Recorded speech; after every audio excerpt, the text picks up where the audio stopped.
Saya mengucap syukur kalau saudara-saudara sudah mau praktek. Yang penting itu praktek. Sehingga nanti kalau sudah praktek, lalu banyak yang sudah ngalami, jadi dapat bersaksi yang lain. Jadi saya enggak usah ke Surabaya, jadi pergi ke tempat lain. Karena waktunya itu tambah lama, itu tambah padat. Sebab setiap tahun mesti menjalar terus. Tahun ini sudah menjalar ke Bali, tahun depan sudah pergi lagi ke Sulawesi. Jadi waktunya tambah lama, tambah singkat. Dan kedatangan Tuhan sudah amat dekat. Dan saudara harus punya pengalaman. Kalau tidak punya pengalaman secara pribadi, rugi kamu. Alami, praktekkan, mesti terjadi. Sebab apa? Sebab Alkitab tidak mesti digenapi. Jadi saudara harus benar-benar baca firman Tuhan, lakukan. Seperti Pak Bambang tadi katakan ya, kalau saudara itu benar-benar berani melakukan firman Tuhan, luar biasa. Pengalaman saya itu, barang saya itu awet semuanya. Kalau saudara tidak mau melakukan firman, tidak membayar perpuluhan apa, saudara tahu. Rusaknya banyak, bahkan sakit penyakit menimpa engkau, uang yang kamu kumpulkan ya habis ludes malahan. Saudara tahu kenapa? Karena saudara tidak mendapatkan janji Allah, pelaksanaan janji tidak digenapi. Sebab firman Tuhan sudah berkata, orang fasik mengumpulkan harta, yang menikmati adalah orang benar. Jadi orang benar itu pasti keberkatan terus. Sebabnya apa? Yang nikmati yo. Orang fasik suruh kerja setengah mati, ngalir terus. Ngalirnya kemana? Orang benar. Loh, saksinya tadi toh. Kita ndak usah cari-cari, repot-repot, ngalir sendiri. Di Bandung ada seorang ekspedisi juga. Dia dulunya main dukun. Truknya bolak-balik gitu, tabrakan ada apa, gentian, terus akhirnya hampir bangkrut. Setelah itu dia bertobat, mulai dari 1 truk lagi, habis ludes. Terus dia bertobat, saya berkata, buang semuanya, ikut Yesus. Lalu mulai lagi, berkat ngalir terus. Saudara tahu dia berkata, Tuhan itu luar biasa Pak Yusa. Saya sama sopir saya membawa kendaraan box 1,5 ton penuh. Itu sopir saya tuh ngebut di tikungan itu, mobil tidak bisa dikendarain. Untungnya saya ini praktek tuh Pak Yusa. Mau berangkat, saya berkata, dalam nama Tuhan Yesus aku berangkat. Wah, aku tidak bilang sama Pak Yusa cuma minta 2, aku minta 4 malaikat kok. Muka belakang, samping, kanan, kiri dia. Lalu dia bilang, wah nyata Pak Yusa. Pada waktu tikungan itu jalan 80-90, 1,5 ton dijalankan di tikungan, jalan seperti itu. Lantrek kan tinggi, tidak bisa dikendarai. Jalannya sudah seluruh jalanan dijalani miring, naik, mau bannya itu sudah naik dua-dua muka belakang. Wah, mau goleng. Lucu. Mau goleng itu, berdiri lagi. Goleng sana, berdiri lagi. Selamat dan tidak terjadi apa-apa.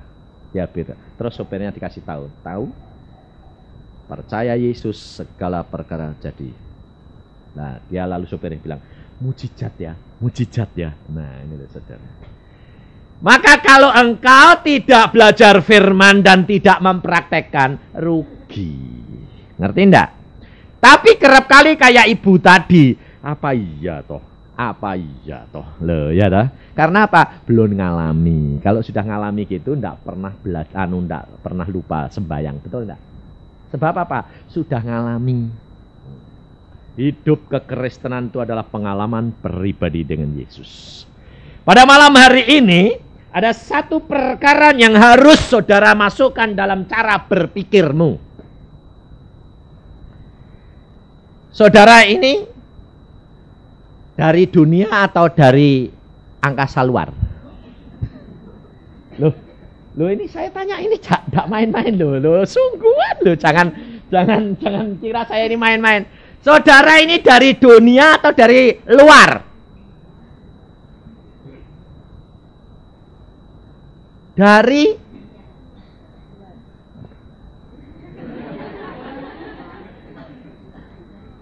Hah? Nah ya makanya itu. Saudara sekarang sudah menjadi anak Tuhan belum? Sudah menjadi anak Yesus? Roh Kudus ada dalam hatimu? Ada? Benar? Dari mana kamu? Dari dunia atau dari surga? Hah?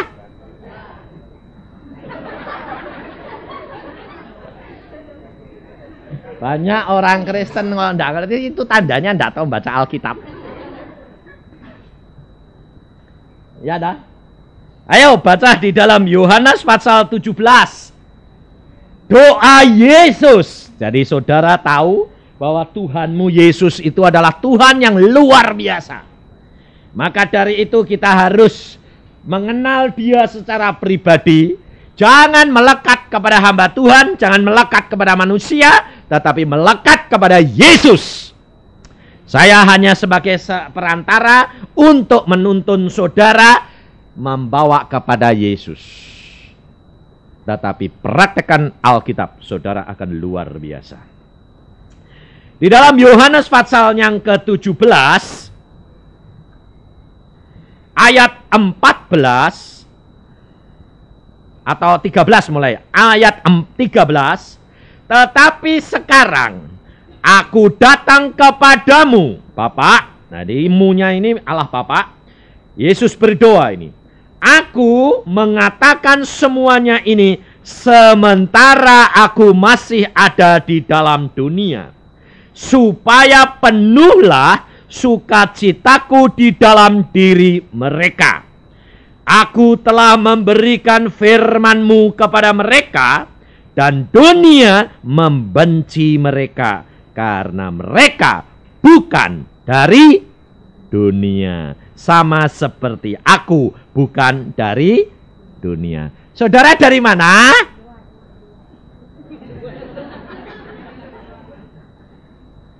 Mulai hari ini engkau sudah dengar firman Tuhan. Seperti aku, kata Yesus, bukan dari dunia. Mereka, saudara, juga bukan dari dunia. Saudara tahu.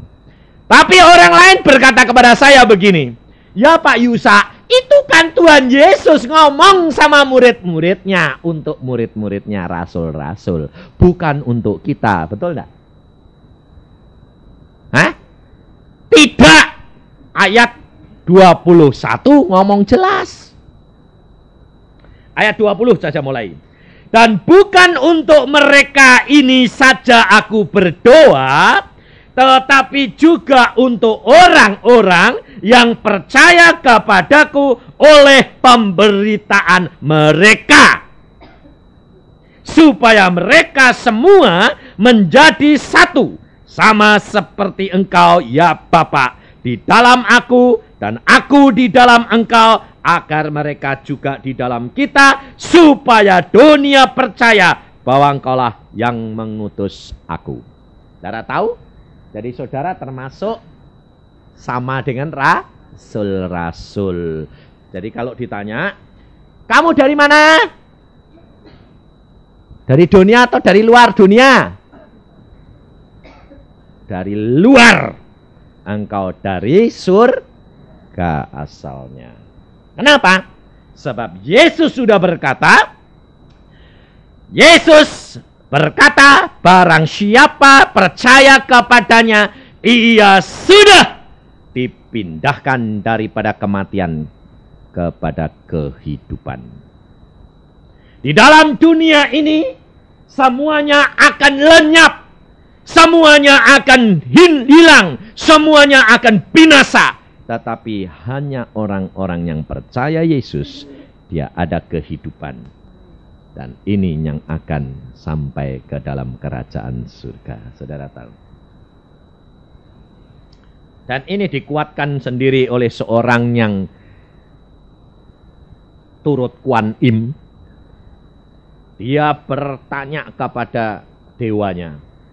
Lalu karena anak-anaknya turut sekolah minggu. Lalu sekarang anaknya semua menjadi pendeta. Dia berkata kepada anaknya, anak-anak ikut Yesus. Kenapa mama? Hanya Yesus yang kekal. Siapa yang ngomong? Kuan Im sendiri. Aneh enggak? Aneh enggak? Makanya itu saudara tahu.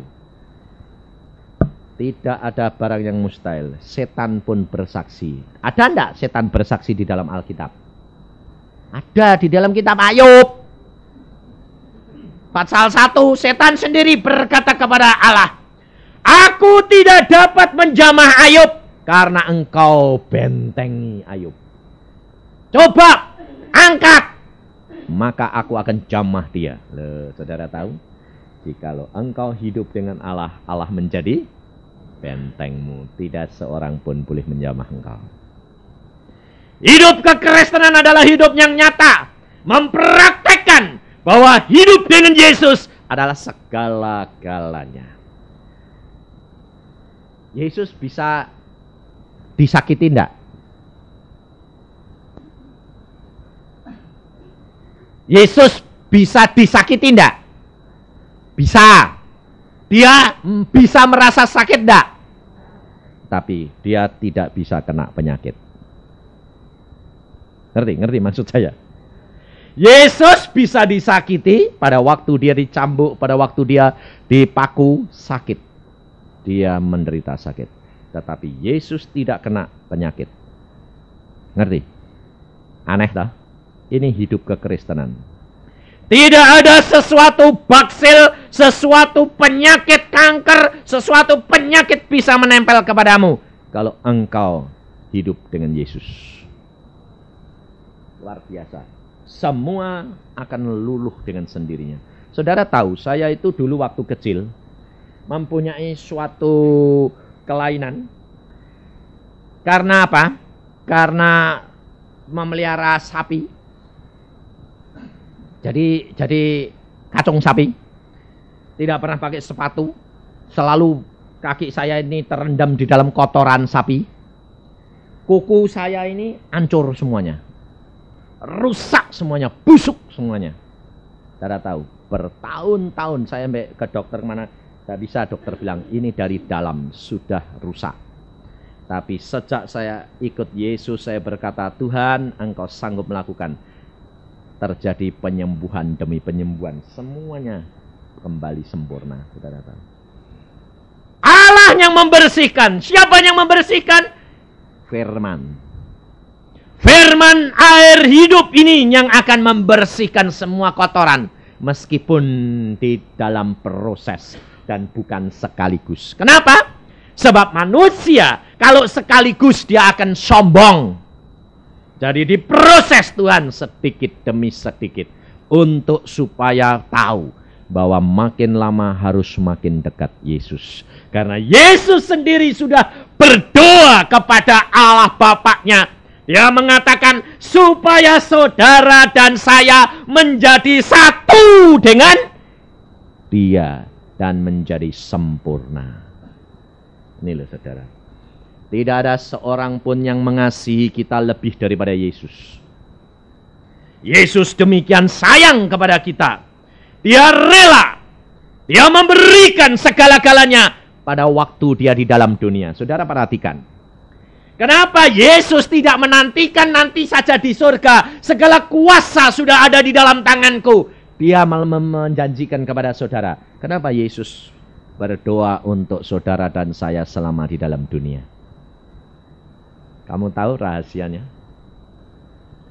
Kalau dia sudah di sana, dia bertindak sebagai hakim di atas segala hakim. Tetapi pada waktu dia di dalam dunia, dia adalah juru selamat kita. Saudara tahu. Dia punya kesempatan untuk berdoa dan untuk menolong engkau. adalah pada waktu dia di dalam dunia, dia berkorban, dia membayar segala penyakitmu, segala penderitaanmu harus di dalam dunia. Sebab dia yang membayar harus manusia. Sebab kutuk Allah datang untuk manusia. Dan harus yang membayar manusia.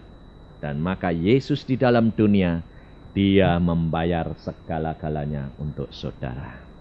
Tapi saudara sebagai anak-anaknya tidak ngerti sudah dibayar. Rugi. Anda punya orang tua, kerap kali kan begini. Anaknya itu nakal. Anaknya itu suka utang, suka ganja, suka ngebon tidak bayar. Nah saudara ini tidak, sesifat manusiamu ini tidak suka gitu. Coba, masih suka utang tidak? Terus terang, ini pengusaha-pengusaha di sini saya tanya, kalau buka cek mundur enggak? Ayo jujur. Mundur toh? Malah molor, malah enak toh? Padahal Tuhan berkata apa? Kalau kamu punya hari ini, berikan hari ini. Kalau kamu memang tidak punya, mundur. Tapi berkatnya mau diundur-undur. Sebab Yesus berkata apa? Dengan takaran engkau menakar, engkau akan ditakar. Betul enggak? Kalau engkau punya, enggak usah diundur-undur, saudara. Saya terus terang sebagai hamba Tuhan, ini kelemahan hamba Tuhan. Ini juga saya peringatkan. Jadi kalau kaset ada yang dengar, nanti hamba Tuhan biar dengar. Kalau pergi kemana-mana, kepengennya enggak bayar. Aku pendeta kok. Ayo, nanti kan dok mana-mana minta korting. Ayo, betul enggak? Saudara sendiri kalau lalu ada orang bilang, wah ini kasihan ini pendeta. Betul enggak? Saudara sendiri kalau bilang pendeta, oh ya kasihan kasih korting. Betul enggak? Kenapa saudara begitu? Saya tanya. Karena cara berpikirmu salah. Pikirnya pendeta itu enggak punya apa-apa. Betul enggak? Loh. Lah kalau pendetanya itu kaya, dimintai korting enggak? Hah? Kalau saudara kaya, orang lain yang jual tahu bahwa kamu kaya, dikasih korting apa enggak? Kalau kamu dikasihani, barusan dikasih korting toh? Iya. Saya enggak mau cara berpikir begitu. Kenapa? Saya hamba raja, saya bilang. Yang punya langit bumi, saya bilang. Saya enggak pernah datang ke tempat orang, saya bilang, Pak, saya pendeta minta korting. Enggak, saya justru tidak mau ngasih tahu bahwa saya pendeta. Kalau saya beli apa-apa, Bapak kerja apa? Dokter. Nah ya, hamba raja. Loh memang aku enggak bohong toh, memang dokter toh? Iya. Adapun sekarang enggak praktek, bukan masalah. Aku bilang dokter jiwa kok. Nah, karena bawa jiwa-jiwa pulang, nyelamatin dia toh. Saya tidak bohong, memang saya dokter, kebenaran dokter. Tapi saya tidak pernah. Saudara tahu, orang lain kerap kali kalau pergi ke mobilnya rusak, bengkel, dia bilang, oh pendeta, kasih murah. Bengkel-bengkel saudara tahu, datang kepada saya bilang apa? Pak Yusak, mobil rusak, masuk, gratis. Justru gratis saya tidak mau. Loh, kenapa Pak Yusak? Kalau kamu bilang saya gratis, berarti kamu kasihan saya toh. Nanti berkatku kurang. Saya tidak mau dikasihani orang. Hamba Tuhan, hamba Raja, dia menyekupkan segala-galanya. Saudara tahu. Saya tidak pernah. Kalau beli onderdil, beli apa, saya minta korting. Tidak. Saya datang ke tempat toko onderdil, saya katakan, berapa harganya? Untuk Pak Yusak segini. Tidak. Kalau kamu tidak suruh bayar, tidak bakal aku balik. Saya bilang, saya mau beli dan engkau harus untung. Lu Pak Yusak kan hamba Tuhan. Kalau hamba Tuhan tidak punya, saya bilang. Iya, ya, lain ya. Iya, saya bilang, hamba Tuhan, hamba Raja, saya bilang. Saya tidak peduli, saudara. Jadi ini loh, cara berpikir ini harus dirubah. Sebab saudara bukan orang dunia lagi. Ngerti enggak? Saudara adalah orang surga. Allah sanggup melakukan segala perkara. Saudara percaya enggak? Percaya? Percaya. Lah, kalau percaya jangan berpikir secara dunia. Kalau begini bagaimana? Kalau begini bagaimana? Lalu selalu mintanya apa? Lumayan kalau dikasihani orang, murah. Padahal firman Tuhan berkata apa? Terkutuklah orang yang berharap pada manusia. Betul enggak? Ini lakukan. Dan saya tidak pernah direndahkan Tuhan. Karena apa? Saya selalu meninggikan Yesus. Saya bilang, Tuhan, hamba-Mu tidak mau mempermalukan Engkau. Coba kalau saudara itu punya hamba, punya pembantu. Lalu pergi ke warung sana. Ini pembantunya si Jin ini, pergi ke warung sana. Lalu dia mau beli Fanta. Dia bilang, kasihan majikanku tuh enggak punya. Kasih korting ya. Kira-kira nanti tuan rumah bisa mencak-mencak enggak? Kamu kurang ajar ya. Karena apa? Kortingnya mau diambil sendiri sama pembantu nih. Lah saudara enggak gitu? Hah? Tolong minta korting. Aku hamba Tuhan. Yang nikmati kortingnya siapa? Tuhan atau Anda? Hah? Ayo. Sama toh sama pembantu itu toh? Sama toh? Nah, kena maki gue bakal ini. Saudara tahu? Hidup kekristenan harus hidup yang melakukan firman. Yesus tidak mau main kucing-kucingan. Yesus mau engkau melakukan firman. Engkau akan ditolong. Apapun yang kamu hadapi, tidak usah takut. Yesus sanggup melakukan segala perkara. Tapi jangan bodoh. Lalu kalau sudah gitu orang Kristen ini, ya bodohnya orang Kristen ini apa? Kalau sudah begitu punya pikiran yang salah. Yesus berkata, hendaklah engkau cerdik seperti ular, tapi tulus hati seperti burung merpati. Kalau sudah gitu tulus belak-belakan dibuka kabeh. Lah bodoh. Dimakan pajak habis-habisan. Loh. Anda menghadapi pajak umpamanya. Ini kan orang pengusaha bingung loh. Bagaimana ya? Jangan terang-terangan. Nggak ngomong, itu nggak bohong. Loh, kalau saya nggak ngomong, itu bohong nggak? Belum tentu, nggak bohong. Kalau engkau nipu, ngomong A, bilang B, bohong. Contohnya begini. Ada salon. Orang itu punya salon. Salonnya rame. Sebab itu tak alami sendiri. Dia dengar firman, terus saya bilang, saya dulu prakteknya waktu laris. Diincar pajak. Diincar terus. Saya bilang, Tuhan ini, wah ini mesti tukang pajak ngincar ini. Terus saya berdoa, Tuhan engkau atur. Berapa saya harus bayar, engkau yang atur. Bagaimana caranya? Itu urusanmu. Lalu saya berdoa, Tuhan kalau dia datang, pas-pasan supaya dia taunya pas-pasan. Jadi ukurannya segitu menurut engkau. Pas pasien janji semua batal sampai saya jengkel. Pasien ini janji batal kurang ajar datang. Enggak tahu yang datang tukang pajak. Sepi Pak. Loh, saya loh, kok tumben aku bilang, ya kontrol Pak. Oh, tak pikir beneran sepi. Nah ini orang salon ini denger gitu ya gitu. Dia buka rame luar biasa. Tahu-tahu jam 10, set, hilang semua. Orang enggak ada. Cuma ada satu orang. Nganggur semua orangnya. Lalu pajak datang. Mau kontrol. Oh silahkan Pak. Oh, pajak. Ditunggu nongkrong situ 1 jam 2 jam. Enggak ada orang. Dia pulang, yang datang lalu dia bilang, puji Tuhan. Nah, saudara tahu, Allahmu itu sanggup mengatur segala perkara. Tapi kalau orang pajak Kristen yang jujur, pasti tekone yang ngepas.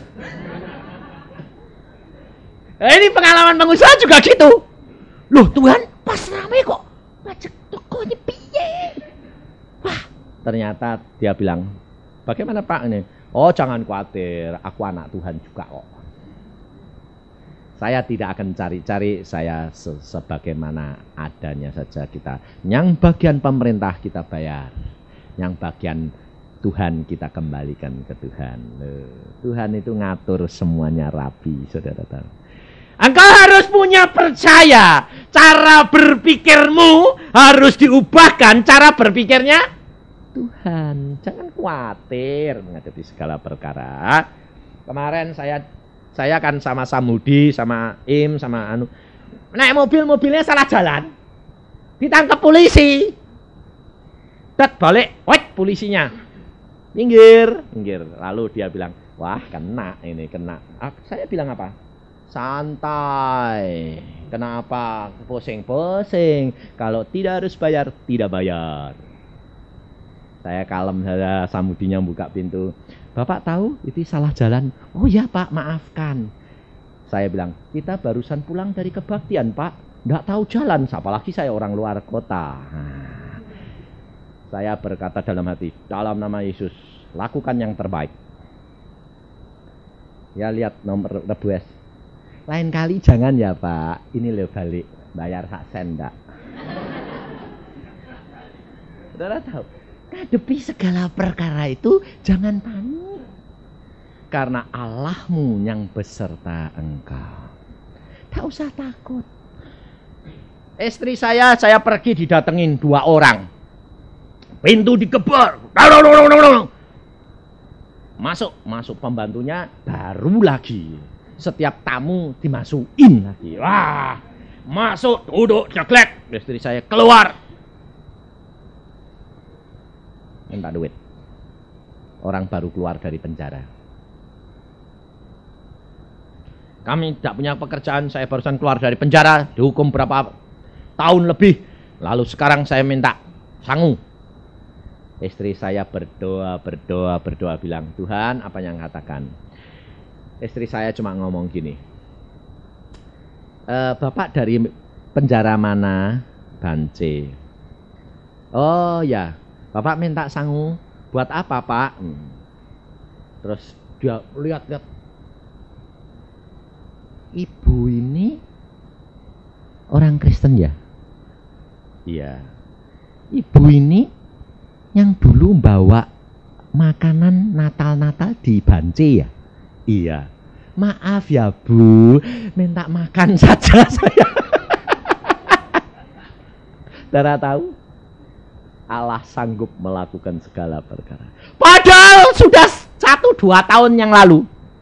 Tapi pada saat dia berbicara, Allah mengingatkan suara istriku mengiang dalam hati dia 2 tahun yang lalu. Dia ingat seorang ibu yang memberikan nasi kepada dia. Dia keluar air matanya. Saudara tahu? Allah sanggup melakukan segala perkara. Dan pada waktu itu dia berkata, maaf ya Bu, saya kok ngaget-ngageti ibu gentak-gentak minta mau meres. Nggak taunya ibu orang yang pernah menggerakkan hati saya. Sekarang saya cuma minta sangu sedikit saja Bu buat makan. Kasih uang 2.000. Terima kasih, cukup Bu, cukup. Kalau engkau menyenangkan hatinya Tuhan, baca di dalam Amsal Soleman 16. Amsal Soleman 16. Kalau Allah berkenan kepada jalan seseorang, kalau saudara dan saya menyenangkan hatinya Tuhan, berjalan menurut akan firman-Nya, Yesus berkata, kesukacitaanmu akan menjadi penuh. Dan itu dijamin. Kesukaran boleh, hambatan boleh datang, tetapi tidak akan membuat sukacitamu berkurang. Karena hanya sekejap kemudian diubahkan menjadi bersukacita kembali. Karena apa? Musuhmu didamaikan dengan engkau. Ya toh? Jadi punya musuh enggak? Enggak. Kalau enggak punya musuh, takut enggak pergi kemana-mana? Tidak. Saudara tahu? Hidup kekristenan adalah hidup yang di dalam kemerdekaan. Hidup di dalam Kristen adalah hidup penuh dengan sukacita. Tapi saudara baca firman dan lakukan firman. Engkau akan melihat perkara-perkara besar yang Allah lakukan. Karena firman Tuhan sudah berkata, Yesus sendiri pada waktu di dalam dunia, Dia sudah berdoa untuk kita. Dan setiap doa Yesus digenapi oleh Allah. Dan dia berdoa supaya kita menjadi satu dengan dia. Supaya sukacita dia ada di dalam kita. Dan kita hidup menikmati apa? Di dalam ayat yang ke Yohanes 17 ayat 22. Dan aku telah memberikan kepada mereka kemuliaan. Oh saudara.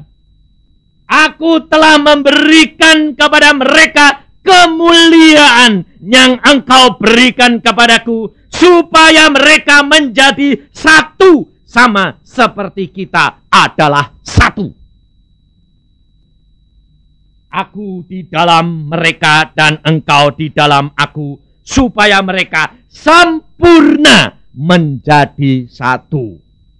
Saudara harus perhatikan. Kemuliaan Yesus diberikan kepadamu. Apa kemuliaan Yesus? Kemuliaan Yesus adalah kalau engkau bisa memuliakan Yesus. Coba baca di dalam pasal 17.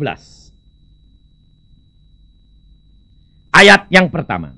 Demikianlah kata Yesus. Lalu ia menengadah ke langit dan berkata, Bapa, telah tiba saatnya. Permuliakanlah anakmu supaya anakmu mempermuliakan engkau. Sama seperti engkau telah memberikan kepadanya kuasa atas segala yang hidup. Demikian pula ia akan memberikan hidup yang kekal kepada semua yang telah engkau berikan kepadanya. Inilah hidup yang kekal itu, yaitu bahwa mereka mengenal engkau, satu-satunya Allah yang benar, dan mengenal Yesus Kristus yang telah engkau utus. Aku telah mempermuliakan engkau di bumi dengan jalan menyelesaikan pekerjaan yang engkau berikan kepadaku untuk melakukannya. Yesus mempunyai kemuliaan Bapaknya karena dia melakukan pekerjaan yang Bapaknya serahkan kepada dia. Saudara diberikan kemuliaan Yesus. Kalau saudara dapat memuliakan Yesus apabila saudara melakukan firman-Nya. Kemuliaan Yesus akan menjadi bagian kita kalau kita melakukan firman-Nya. Hidup kekristenan itu sebetulnya tidak susah, saudara. Yang bikin susah itu karena apa? Pikiran kita yang ngutak-ngutak. Apa artinya ini? Kalau begini bagaimana? Kamu utak-utak. Apalagi kalau sudah sekolahnya pinter. Diutak-utak lah. Akhirnya jadi bayangan semuanya. Hidup khayalan. Kekristenan itu sederhana. Lakukan. Jalankan. Terima firman, jalankan. Terima firman, baca, jalankan. Engkau akan melihat Allah yang luar biasa berjalan dengan Allah. Kalau nyopir, kalau saudara-saudara pergi, ibu-ibu ini pergi ya, belajar. Hati ini, pikiran ini diisi dengan Yesus. Saya itu dulu tuh suka judi. Saking biasanya memasukkan pikiran dan hati saya, Yesus tak ajak judi. Nah, enggak kurang ajar itu namanya.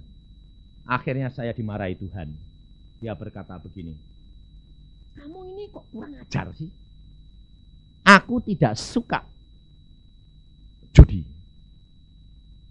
Karena firman Tuhan di dalam Amsal Soleman berkata, harta yang didapatkan dengan cepat akan hilang dengan cepat.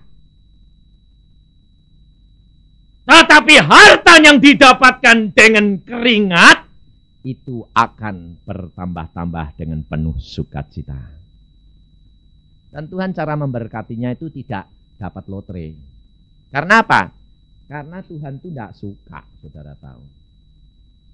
Karena Tuhan mau menggenapi firman-Nya. Bekerja, engkau akan mendapat hasil. Saya pernah judi itu habis-habisan. Luar biasa. Dan watak saya itu jeleknya luar biasa. Jangan saudara kira sekarang baik. Sekarang baik. Dulu bobrok. Tanya istri saya. Waktu saya pulang dari Irian Barat jadi dokter kaya raya. Ayah saya, ibu saya, adik-adik saya traktir semua ke pasar malam. Boleh beli apa saja sesukamu. Saya bilang gitu. Sedang makan di meja gede di restoran, saya makannya paling cepat. Yang lain makannya lambat-lambat. Sebelahnya ada kasino. Saya keluar, masuk kasino. Istri saya sudah tahu. Istri saya itu kalau makan lembut 1:3 sama saya. Tahu saya di kasino, istri saya sudah sadar. Wah, nyusul dia. Sebelah saya, dia bilang, lah, kue main toh. Nah, terus uangnya tinggal berapa? Habis. Lah membayari restoran piye? Ayo, payah ini aku. Tinggal 100 rupiah. Saya bilang, waduh payah ini. Nah terus piye ini? Ya, mesti aku pulang sih, ngambil uang. Itu uang gak kapok-kapok. Ya aku ki kok jelek ya sifatku. Terus saya bilang sama Tuhan gini, Tuhan ampuni saya. Ampun Tuhan, ampun. Terus Tuhan bicara sama saya. Nah terus saya dah tak ampuni mau apa? Aku gak mau judi lagi yuk. Ini yang terakhir. Nah terus, tolong balikin uangku toh. Lah istri saya itu saya berdoa gitu itu sudah bilang, kurang ajar gue gini. Ya enggak mau Tuhan. Nanti sih menengahi. Tuhan tahu hatiku. Aku bilang gitu. Tuhan, aku enggak minta uang balik semuanya. Aku minta uang cukup mau bayar restoran ini loh, mangane mamah papahku ini. Aku bilang gitu. Tuhan itu loh rendah hati, tapi jangan niru loh. Belum tentu kamu bakal dituruti. Jangan niru.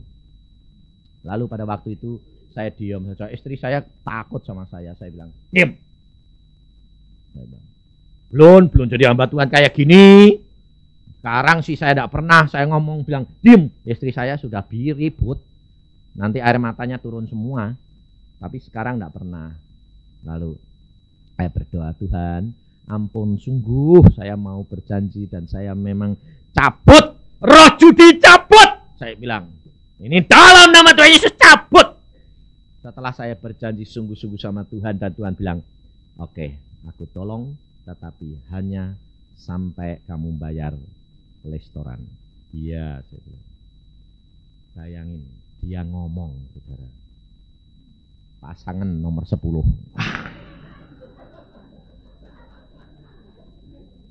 Makanya saya itu bilang, saudara itu kalau kenal Yesus, Yesus itu tidak bisa dibatasi. Saudara tahu. Saya saksi segini dimaki-maki pendeta. Kenapa? Yesus diajak judi. Saya bilang, Yesusku untung enggak seperti kamu pendeta, saya bilang. Yesus tidak melihat dosa dan dia melihat hati kita. Motivasi hati orang bertobat. Dan dia tolong dalam kesulitan. Apa bedanya Yesus nolong saya sama nolong Pak Bambang tadi yang treke nabrak-nabrak terus? Waduh wae, dek nenek orang yang di Bandung itu main dukun. Setelah bertobat ditolongi. Nah, dukunnya dulu ngilang. Iya toh? Jimat-jimatnya belum dibuangin. Saya sudah janji, Tuhan angkat roh judi. Mulai hari ini aku tidak mau judi. Cuma hanya uangku bayar ini loh, minta tolong. Aku minta siapa? Uang 100 ini saya masukkan lagi. Nomor 10. Istri saya bilang, tinggal 100 diteruskan. Menang ayo. Kelenteng masuk. Nomor 10. Kan 100 jadi 3.000 bro. 600 loh. Kan lo roulette kan 36 loh. Latak. Lundang. Wah. Terus istri bilang, berapa? 3.000. Ini gak cukup, sepisan meneh. Sebabnya belum cukup. ABC ini kira-kira berapa puluhan ribu. Nah terus, lu sepisan ya, aku bilang, Tuhan, sekali saja. ABC itu bener. Ini gak cukup Tuhan. Dan Tuhan tuh ya lucu, ngomong. Memang gak cukup. Nah ya, tambahi ya. Ya, nomor 12. Tuh malah kolok. Tak habis ke kabeh. No. Istriku bilang, "Ya ojo kabeh." Loh, ini tidak judi. Aku cuma njaluk duit. Ya Tuhan, saya bilang, "Oh, itu duitku dewek kok." Yang di situ aku bilang, "Wong duitku masih ratusan ribu di situ kok. Ini cuma aku minta sedikit buat bayar restoran." Aku bilang itu. Lendang 12. Habis itu selesai, sampai sekarang tidak pernah main judi saya. Sebab Tuhan sudah berkata, kalau engkau sudah berjanji engkau main, habis. Kau sudah bertobat dan kamu kembali, kau akan habis. Saudara tahu, pertobatan tidak boleh kembali lagi ke tempat yang lama. Maka dari itu, jangan saudara kira orang judi, orang berzina, orang peminum, orang ganja, apa ndak sama dosanya? Sama. Saudara menipu orang lain, berdusta, dosanya sama ndak? Sama. Tidak ada dosa kecil, dosa besar, opah dosa maut. Saudara tahu. Jangan main-main sama Alkitab, sama Yesus. Karena apa? Karena firman Tuhan sudah berkata, "Aku akan berikan kemuliaanku kepada mereka." Saudara dan saya diberikan kemuliaan. Saudara harus membayar harganya dengan cara engkau melakukan firman. Kalau engkau tidak melakukan firman, kau dikerat. Jangan enak-enak. Di dalam Yohanes pasal yang ke-15, Yesus jelas berkata, ayat yang kelima, "Akulah pokok anggur dan kamulah ranting-rantingnya. Barang siapa tinggal di dalam aku dan aku di dalam dia, ia berbuah banyak, sebab di luar aku kamu tidak dapat berbuat apa-apa." Kalau engkau sudah menjadi anak-anak Yesus, kau harus sadar, engkau harus melekat kepada Yesus. Sebab Yesus sudah bersabda, di luar aku, engkau tidak dapat berbuat apa-apa. Apapun, engkau tidak dapat lakukan di luar Yesus. Nama Yesus sudah diberikan kepadamu. Nama Bapa diberikan Yesus. Engkau menyandang nama Allah. Engkau menyandang nama Allah. Di mana berada engkau membawa nama Allah. Kalau engkau mencemarkan nama dia, engkau kena akibatnya. Gambar presiden saja kalau diinjak, orang itu masuk penjara. Betul enggak? Nama presiden dihina, masuk penjara. Betul enggak? Apalagi engkau menghina nama Allah. Pasti kena hukum. Pasti. Maka dari itu kita harus berani membayar harganya. Karena ayat 6 berkata, barang siapa tidak tinggal di dalam aku, ia dibuang keluar seperti ranting dan menjadi kering. Kemudian dikumpulkan orang dan dicampakkan ke dalam api lalu dibakar. Penderitaan akan menjadi bagian orang yang tidak mengenal Yesus. Saudara tahu. Orang boleh kaya. Orang bilang aku sehat. Dalam waktu singkat segala sesuatu terjadi. Salah satu kesaksian adik daripada saudara Lucy di Jakarta. Diperiksa-periksa sama dokter, tidak ada penyakit. Sampai dokter yang paling pinter-pinter, 7 dokter, tidak ada penyakit. Tapi tambah lama tambah kurus, Penyakit zaman sekarang macam-macam, aneh-aneh. Dan tidak ditemui. Dan tidak mau mengenal Yesus. Tapi pada waktu satu saat, ya saya berkhotbah di Gelail, dia datang. Dia langsung datang itu langsung nyebut-nyebut kakaknya. Saya adik Lucy. Padahal dulunya diinjili tidak mau. Kalau sudah butuh, kakaknya dicangking-cangking. Saya bilang, ya adik Lucy ada apa? Saya bilang, Pak, saya ini sakit-sakitan, sekarang sudah habis badan saya kurang turun berapa? 7 kilo. 7 kilo, sudah kurus, kering. Saya bilang, beres dengan Yesus, bertobat, engkau sembuh. Rumahmu beresin, penuh dengan kuasa gelap, saya bilang. Ya Pak, orang yang salah pergi ke kamar mandi saya, teriak-teriak takut. karena kamar mandinya ada setannya. Nah itu kamu pelihara kok. Saya bilang, enggak kok Pak, saya enggak melihara. Enggak, wong kamu seneng setan, saya bilang. Kamu mau hidup, sehat, bahagia, atau mau menderita, akhirnya mati. Anakmu menderita, suamimu akan kehilangan engkau. Enggak Pak, saya mau bertobat. Benar? Benar. Tumpang tangan dalam nama Yesus Tuhan. Engkau lihat dia mau bertobat. Terima, lalu dilayani. Saya bilang, saya minta kepada hamba Tuhan di Jakarta, layani. Saya tidak ada waktu. Selesaikan, bereskan. Tuhan akan tolong. Sekarang beres. Hidupnya bahagia. Tidak sakit-sakitan lagi. Milih saudara. Alkitab ini sudah berjanji. Kalau engkau percaya kepadaku, maka aku akan menjadi satu dengan engkau. Maka engkau akan menjadi sukacita. Dan sukacitamu menjadi penuh. Ini bagian kita.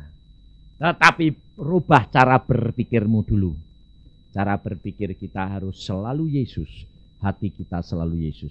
Pergi kemana-mana, mengerjakan apa-apa. Kamu berdoa. Tuhan tolong. Nyopir, bilang Tuhan tolong. Pergi ke pasar, bilang Tuhan Yesus, engkau bersama dengan aku. Kirimkan malaikatmu Tuhan, nemeni aku. Tidak bakal orang bisa jamah engkau. Ibu-ibu di kendaraan di bemo, ditodong orang 3. Pisau. Depannya pisau. Ibu tua ini dia bilang apa? Dia sudah berdoa terus. Todong. Dalam nama Yesus. Wah, di dalam bemo. Tidak. Dalam nama Yesus. Maka roh-roh jahat semua pergi. Dia bilang itu. Tapi tidak berani gerak. Wong pisaunya di sini. Dalam nama Yesus. Semua roh-roh jahat ini pergi. Saudara tahu? 3 orang laki-laki gede, satu demi satu loncat bemonya jalan. Loncat, bemonya jalan. Dia datang persekutuan, dia bilang, Allahku luar biasa, todong 3 peso. Dalam nama Yesus pergi, mencelat semua.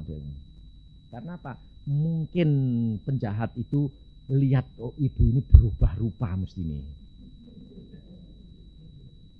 Saudara tahu, Allahmu itu adalah Allah yang luar biasa. Tidak ada barang yang mustahil. Tapi kalau engkau tidak praktek, kau tidak ngalami. Kayak ibu tua itu loh, yang di Bandung juga. Ininya dicabut, ditarik, berlian, bunder sejagung. Teng. Dia cuma, Tuhan tolong itu, berlianku kok dibawa kabur Tuhan sama orang itu tadi. Aku didorong keluar dari bemo. Kok bemone sekarang jalan? Saudara tahu? Dia cuma dalam nama Tuhan Yesus, malaikat tolong aku. Bemo jalan, yang tukang jambret itu meloncat dari bemo, ngejer ibu lagi. Ini bu, barangmu palsu kok. Padahal berlian tulen.